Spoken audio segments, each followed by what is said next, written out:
Hi, and welcome to another episode of eCom at One. Today's guest, Valentin Radu, CEO of Omniconvert. How you doing, Valentin? Hey, Richard. All going well just here. Good. So we haven't got a crazy timeline difference, have we? We're having a little chat beforehand. We've got a couple of hours. You're in the beautiful Bucharest, I believe. Bucharest? Yeah. And I'm here in sunny Lincolnshire in the UK. Not so sunny, to be fair, but it's a lovely day. So you've got a pretty interesting career journey. I think you've had a pretty interesting career journey looking at your sort of past. So it'd be good to sort of give us an update on where you are, with what you're doing now, obviously how you got there in terms of what you've been up to over the last maybe 10 years. Yeah. So I've been, in a nutshell, I'm a former poor kid from Bucharest, Romania. I've been struggling to get out of poverty, and then I haven't stopped. Once I got out of it, I said, okay, let's see how it's to thrive, not only to survive. So mainly I've been building companies since 2001. The first one was an internet service provider. I was playing StarCraft all day long, and I wanted to get rid of the dial-up. If you remember those modems with with that sound. Yeah, I remember. I can remember it with Command and Conquer about 20 years ago. Yeah. So after that, I've sold that company, built another one, failed miserably in the B2B space with an agency. Then co-founded what turned out to be the largest online car insurance player in Romania. I was sneak peeking on the Google AdWords campaigns and on the Google Trends at that moment, and I've seen that gocompare.co.uk was our reference, and confused.com. And after that, I sold that company as well after learning a ton about conversion rate optimization, Google AdWords, Facebook ads, and so on. And after that, I founded Omniconvert based on the learnings over there and based on the technology that I've been using. It's the current technology had some ancestors which were being used by myself to tweak out the website in order to convert more. So pretty much that's how I've started, and now Omniconvert is an established company. We are almost 9 years old. Yeah, we are serving hundreds of e-commerce companies that are looking to use their data in order to become more customer-centric, improve their conversion rate and their customer lifetime value. Yeah, brilliant. Well, thank you for that. That was brilliant. So data then, let's get into it. So I think there's a lot of chatter about a lot of different things over this last year, but I think zero party data, what is it? I think a lot of listeners will be like, still probably haven't got clarity on some of the newer things that people are talking about. What is zero party data? Yeah, zero party data, it's what the visitors, the customers, the users are explicitly sharing. So intentional shared data from customers or visitors, that's zero party data. And that's has a lot of use cases. So you can use zero party data to improve customer journey. You can use it to acquire customers more easier, because now the third party cookies are deprecated and the internet giants are not serving us any cookies right now. So mainly that's what zero party data is. Yeah. So how, e-commerce stores listening in then at the moment, I think, okay, it's obviously getting a little bit harder, or obviously we'll discuss that, but ultimately, what can brands do to try and get more data, and be able to target customers or do whatever we'll get into that. But, what can brands do, and store owners, marketing managers, day to day on their stores to incentivize to be able to get better data and to be able to work with better data from their customers? Yeah, so I think the first thing they should be, let's say, cleaning out their data. I've seen that maybe 8 out of 10 companies which are using Google Analytics or whatever type of analytics, they don't have clean data. And it's that good old principle, garbage in, garbage out. So you can't do too much if you don't have the hygiene checkbox done. So that's the first step, to have the data hygiene. Once you have the data hygiene, there are a lot of things to do with the data. What I've noticed in the last years is that many companies are focusing on zero and first party data rather than on third party data, because these are not reliable too much anymore.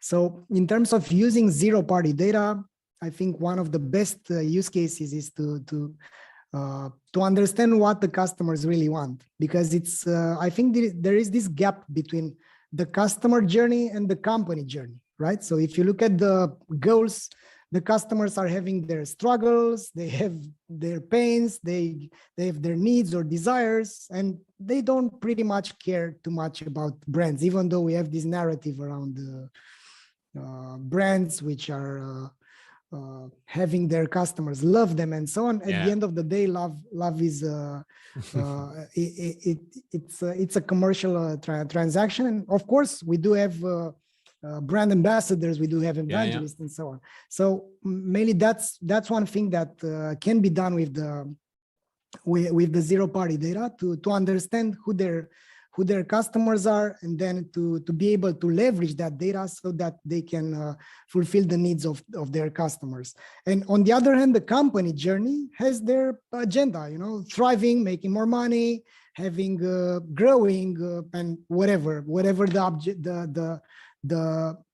the game of the e-commerce owner is. I mean, if you want to sell the company, then the company is the product that you have as an e-commerce owner.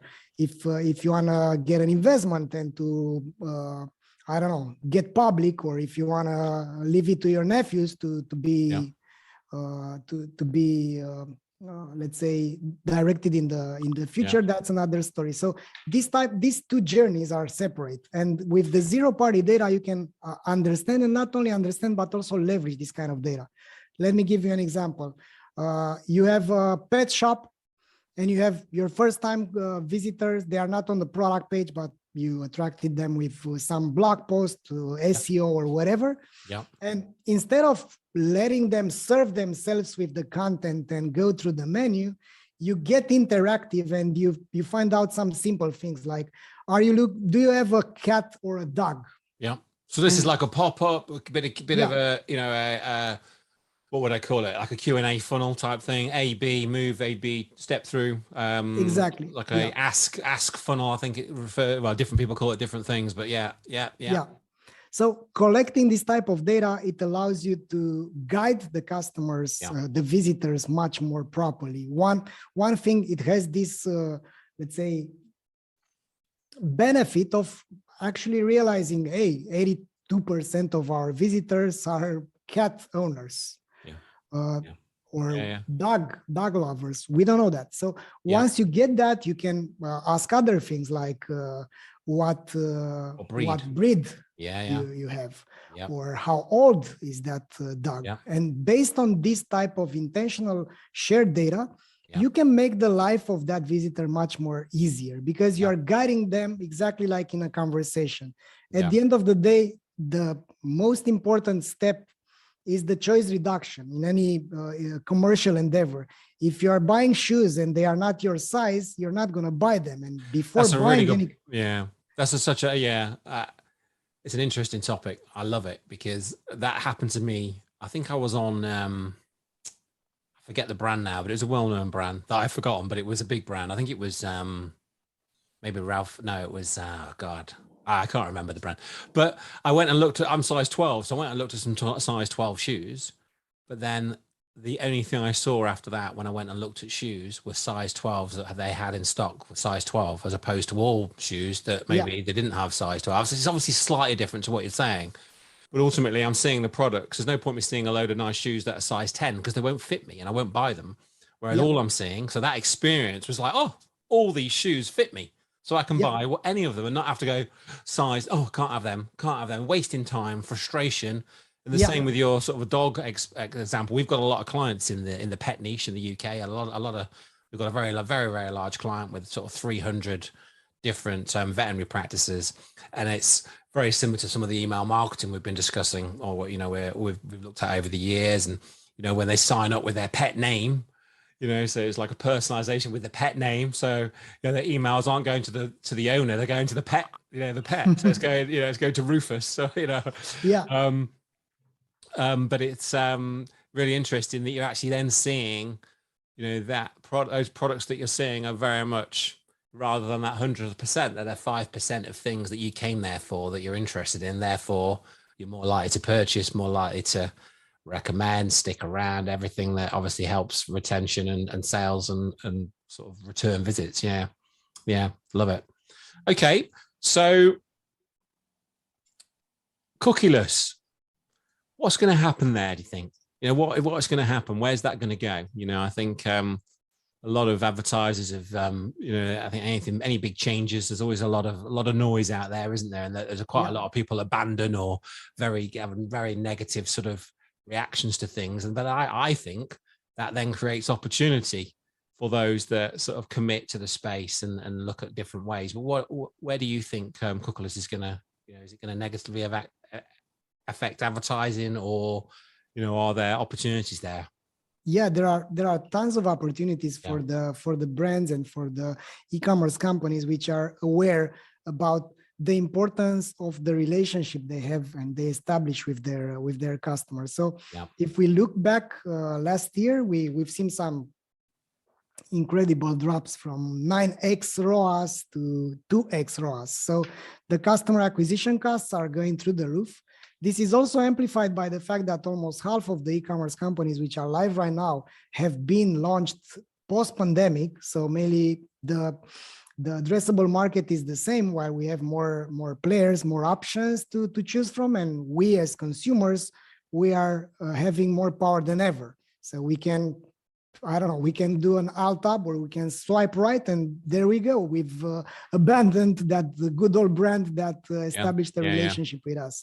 So another thing which is happening, I've seen this going over and over again, is that companies are switching agencies like Saks, thinking that that's the problem, the agency. I'm not saying that there might not be problems with the agencies. What I'm stating is that that's a natural consequence, which leads to agencies needing to over deliver to their customers, because e-commerce companies have now problems with their business models. So it's not this is a fundamental problem that they are facing right now. It's not a problem of let's tweak this or that. It's not a problem of optimizing or doing advanced things. They have to do advanced things in order to survive, not only to thrive, which leads to the need to differentiate as an e-commerce towards the consumers and to be way more customer centric than you were. And the need to differentiate as an agency, which means even though the e-commerce companies are getting to agencies with a brief like sort out our PPC game or our email marketing game, what it's really in the brief is help me save my company or help me fix what's broken, not only on the email side of things. And that requires a multidisciplinary approach that forces the agencies to be way more data driven than they ever been, because it's not about tweaking some flows anymore. So that is, I would say, stop the podcast, rewind the last 4 or 5 minutes, because so many things resonate with me there, Valentin. I think obviously the minimum, that sort of bar in agency deliverable and quality has massively been raised, in terms of what you can do and what you need to do a very, very good job. And it is way, way more than it was 12 months ago. The amount of inquiries we've had at our agency since Christmas, it's only a few weeks ago. I've never seen anything like it of clients coming to us, potential clients coming to us because of their sort of disillusionment with their agencies. So I think any agencies listening in, you can't do what you used to do. You just can't, or you've got to be always, you're taking, your 9 times ROAS to 2 times ROAS, that's, a lot of people then they abandon the agency, and they abandon obviously even doing Facebook ads or whatever it may be. But the reality is things have changed considerably. Things that don't work potentially now. So it's, the agencies that you're working with, I think, you've got to making sure that they are moving with the times. Things have moved so quick this last 12 months, especially Facebook ads. I think that's great. Really good. Yeah. And another consequence, which is natural, Richard, is that we will see more,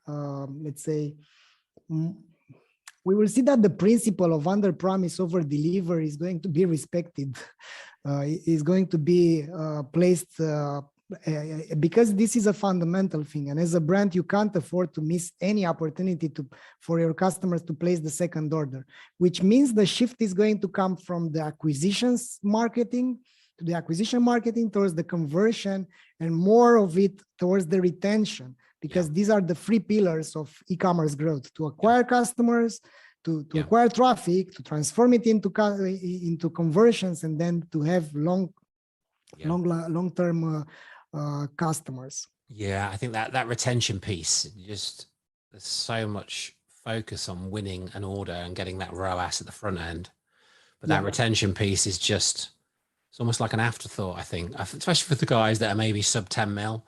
You know, there's like the retention. It's like, hang on, no, we just need to find the business wherever we can. But hang on a minute, you've already got X amount of £1 million worth or dollars of clients that have come through the store that are very happy with the service. What are we doing? So, I mean, what does retention mean to you? What sort of things are you sort of, when we say retention, have you got any specific areas that you would say that our listeners should focus on?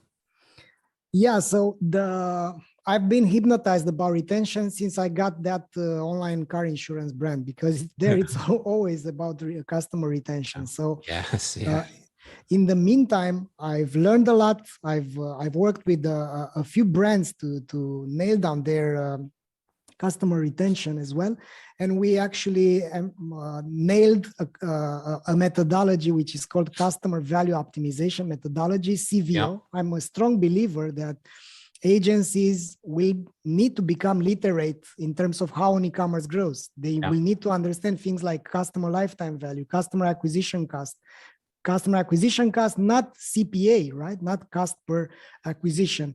Things like CAC payback period, right? How many months or weeks or days will pass for a brand to make up for the investment to acquire a customer. And this methodology has some steps. I'm going to quickly go over it. So it all starts with the pillars of customer value optimization. So you have what the company is saying, which is the marketing, right?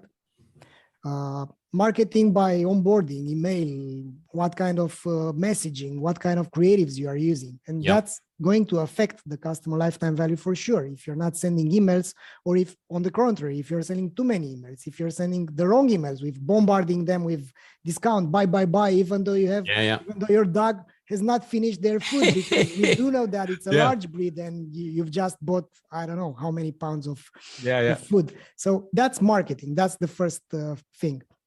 The second one is what the company does, which means how you are behaving, right? How you are treating the customers, post-purchase, pre-purchase, what kind of services, what kind of delays do you have? Is the package there or not? Have you sent the wrong goods or whatever? And have you, let's say, fulfill the expectations of the customers? Because it's not too much about what you sell, but how they feel about it, what you sell. The experience. And yes, that's the customer experience. And last but not the least, which is actually vital, it's the product assortment, what the company sells, right? So you can sell other things and you will be surprised to see what's the purchase frequency afterwards and what's the customer retention.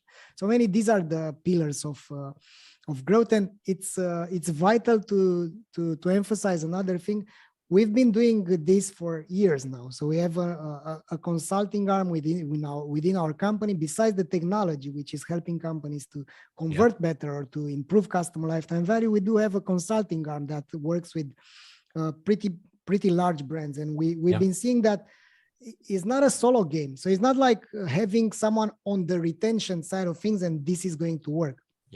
Because if you acquire the wrong customers with the wrong messaging, or if your email marketing silo is not doing their job well, you can't retain anyone. So it's more about the brand, isn't it? When we say about a company, it's the brand. When you walk in, if you're coming to my business or a business and you walk through the door, if that's a bad experience, but you might buy something, you're very unlikely to buy something again. So it's that whole experience, which is your brand from start to finish.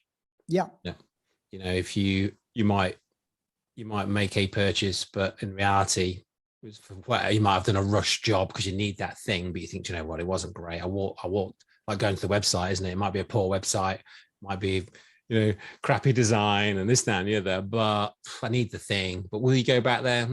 Probably not, sort of thing.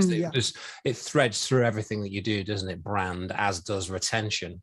The way you've made them feel throughout the whole process. Yeah. And here's the thing which is puzzling me right now.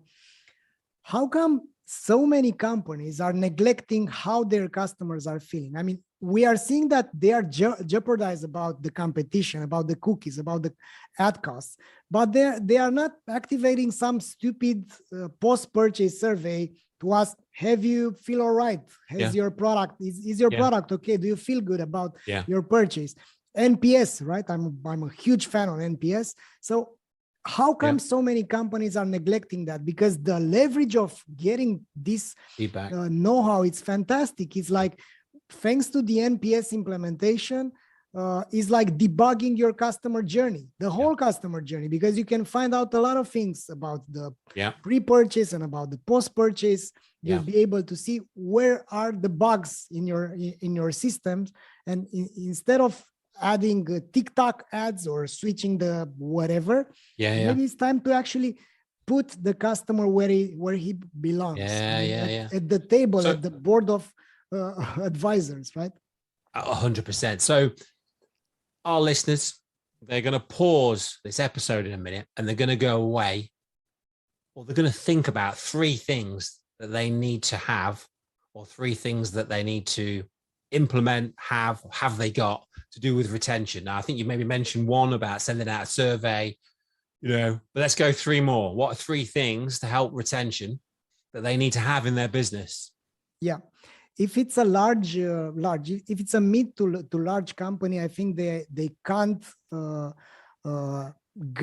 on without RFM segmentation, because RFM segmentation is emphasizing who are your best customers. So RFM stands for recency, frequency, and monetary value. Yeah. You'll be in a position to understand which are your ideal customers, right? The ICP. The golden goose, because they are giving you golden eggs every time, right? So if you do the profile, if you understand who are your best customers, why they buy, why they almost stopped buying from you, and what makes them coming back over and over again, then there you go. That's your target. And then it's like the 80-20, isn't it? The 80-20 principle. That a lot of sort of big marketers talk about. We talk about a lot, focusing on the area, which is the customers that are spending the most, potentially visiting the most. Yeah.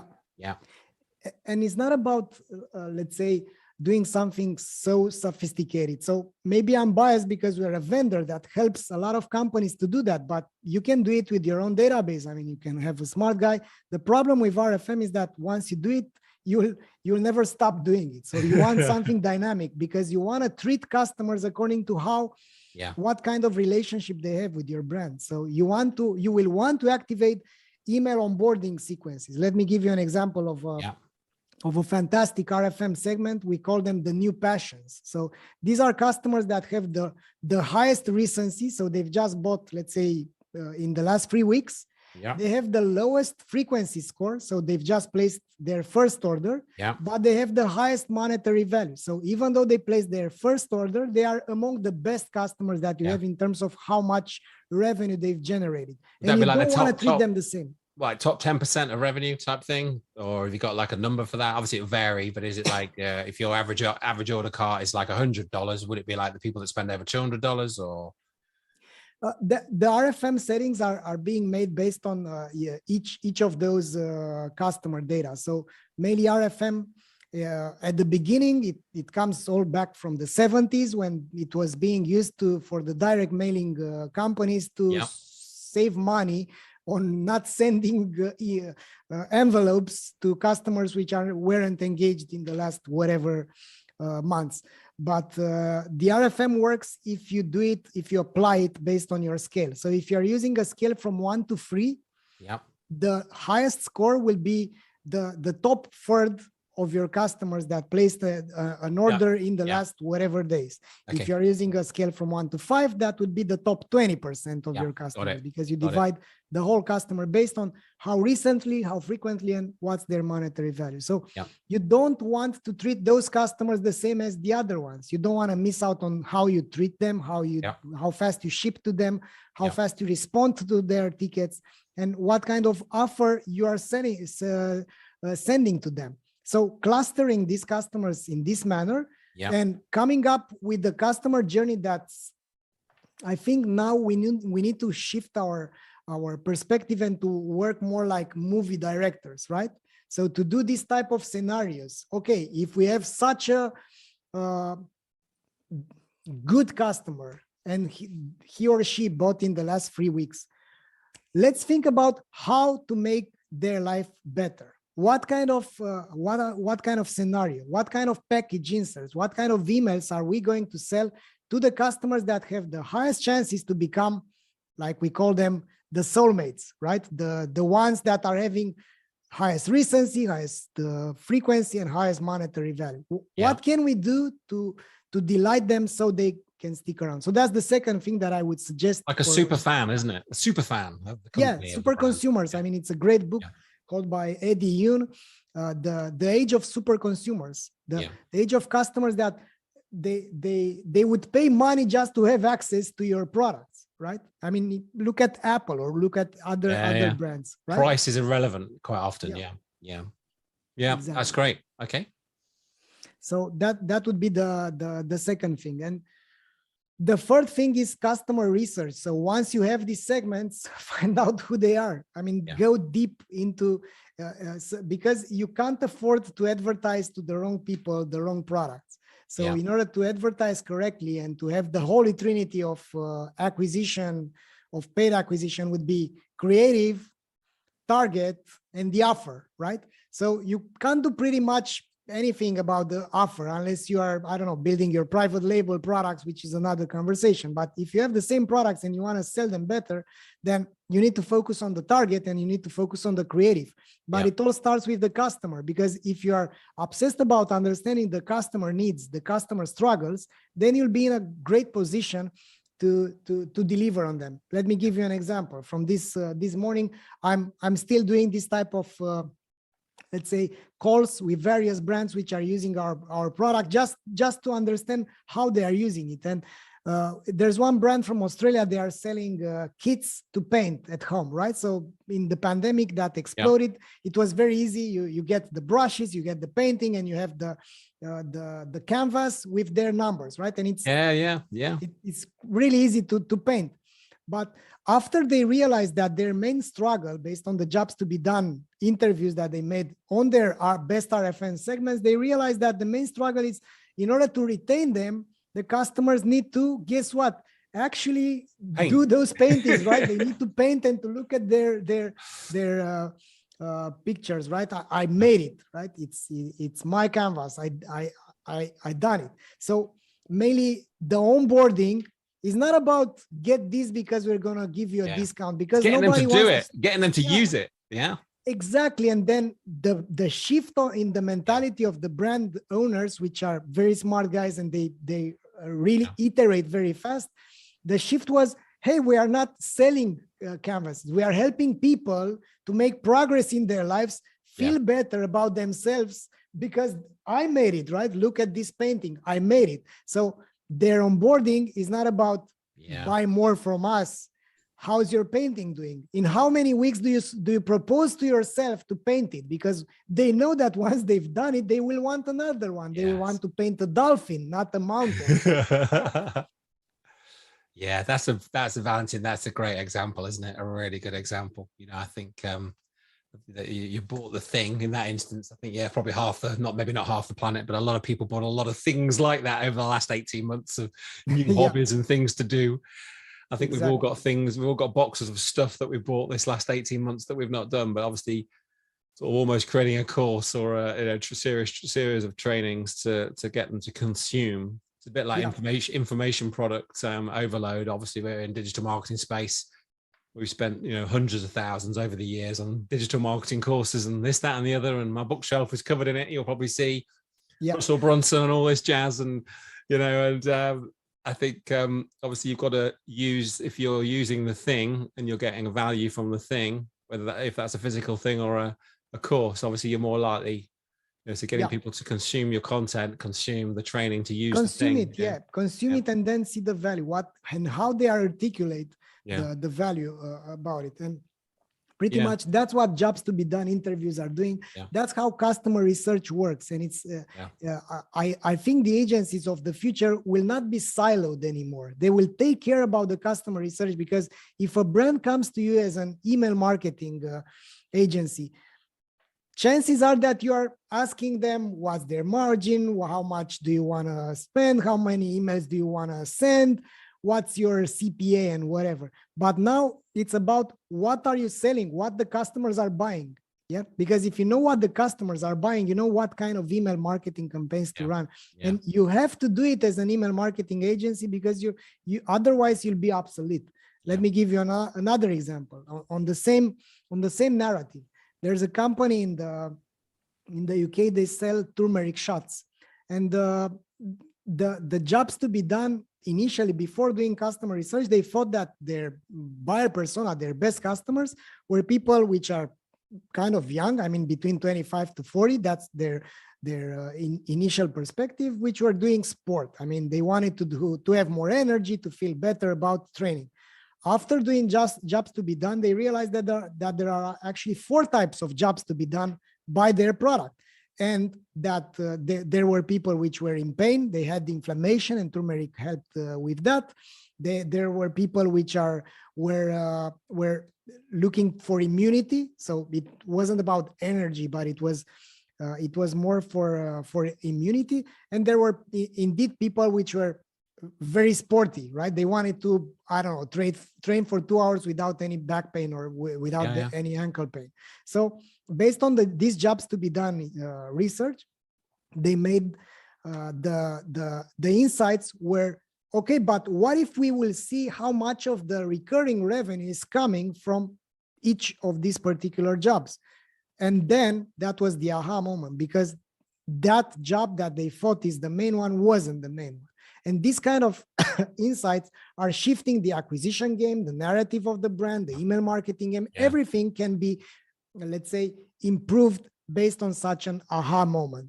And that's how impactful it is. That must have been huge, because obviously that's potentially a subscription style business where, a quarter of their business is, that must have been a complete game changer when they did that. So I think obviously listening to this episode, I think obviously you're all doing different products, different markets, but in terms of some of the takeaways there, I think obviously the key one for me is obviously ultimately we've all got various types of customers that that obviously ultimately we want to retain, but it's not that broad stroke of trying to retain everybody. Obviously that would be fantastic, but what are the segments within our existing customer database that we can really focus on retaining?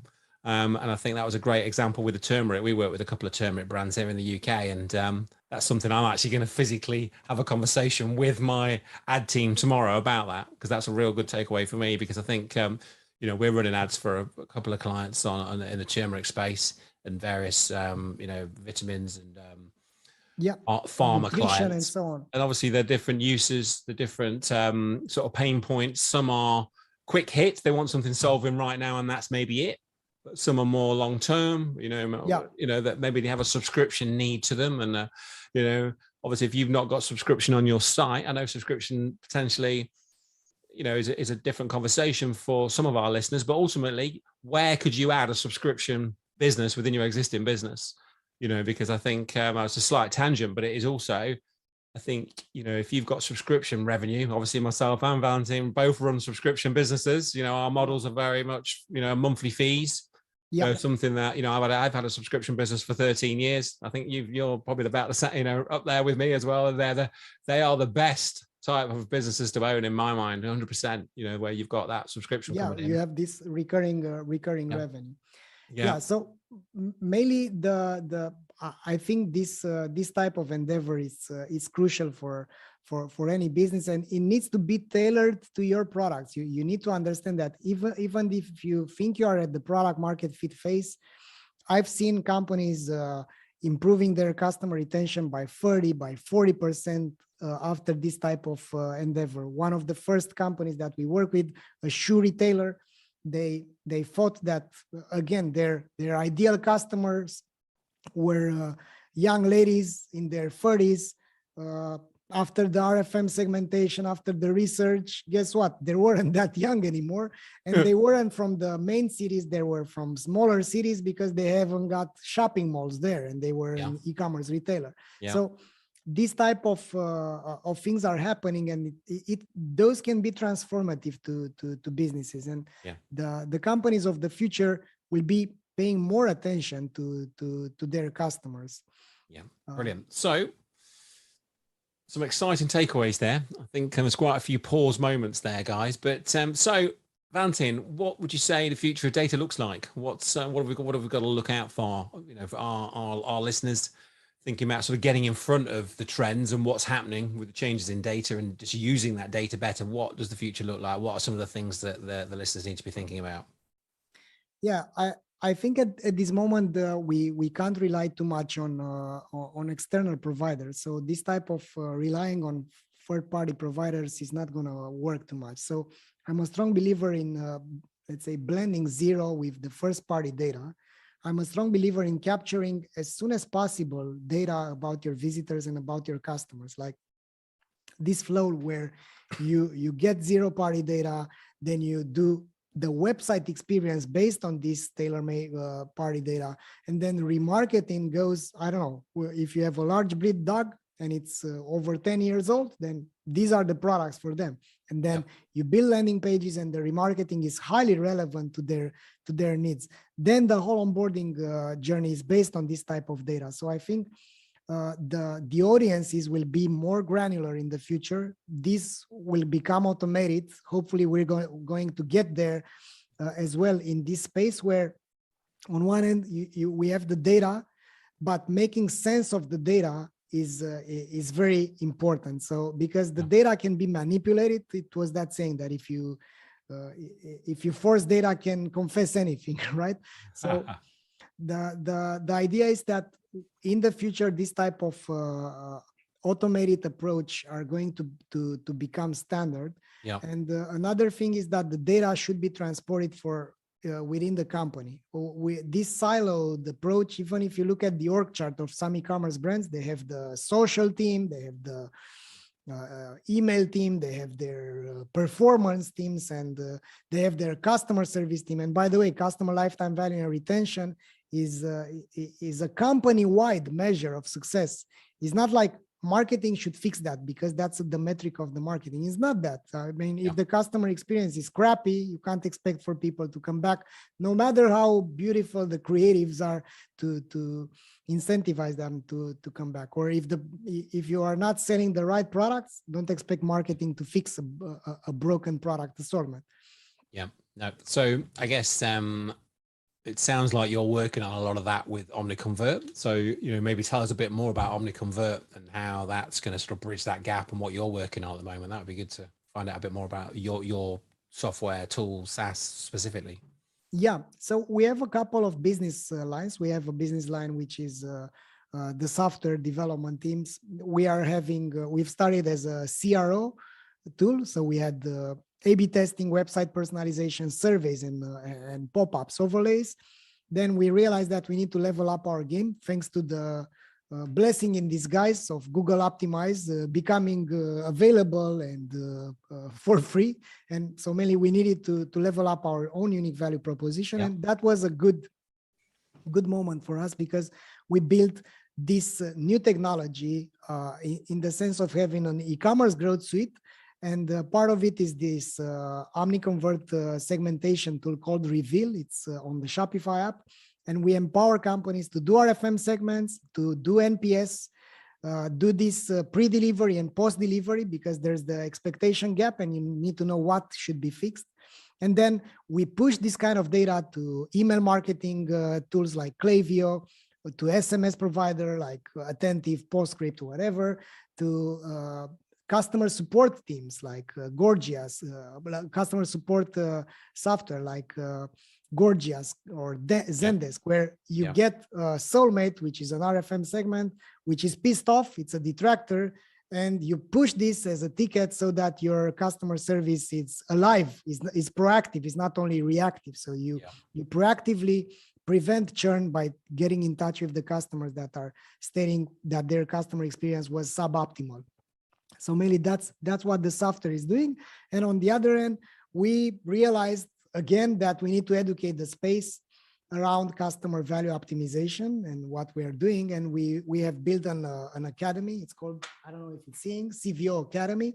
So we've teamed up with the e-commerce experts and authors and practitioners like Bob Mesta, which is the pioneer in the jobs to be done methodology, like Dennis Yu on the Facebook ad space, like Chase Dimond, like Carl Gillis, whatever, a lot of good names.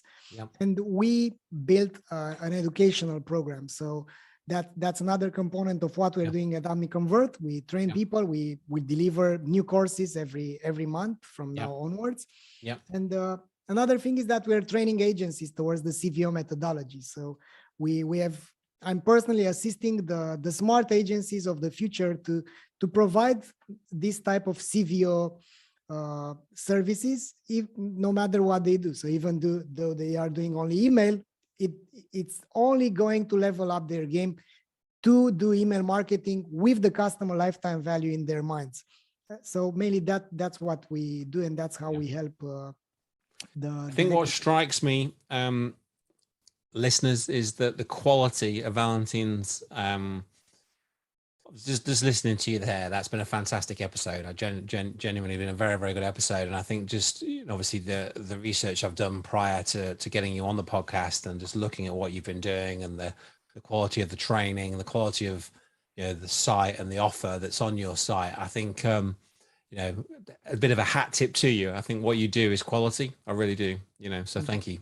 Thank you for coming on. Thank you for being a guest, and thank you for sort of sparing an hour for us. So thank you so much. Really appreciate it.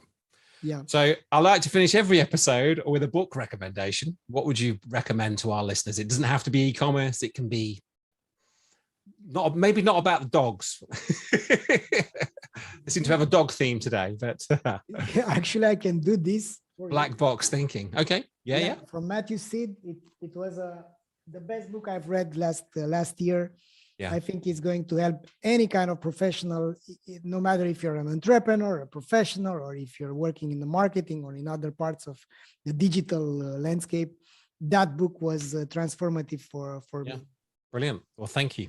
I will get that ordered for myself because that's not one I've got. Well, thank you for being on the show. For the listeners that want to find out more about you, reach out to you directly and to Omniconvert. What's the best way to do that?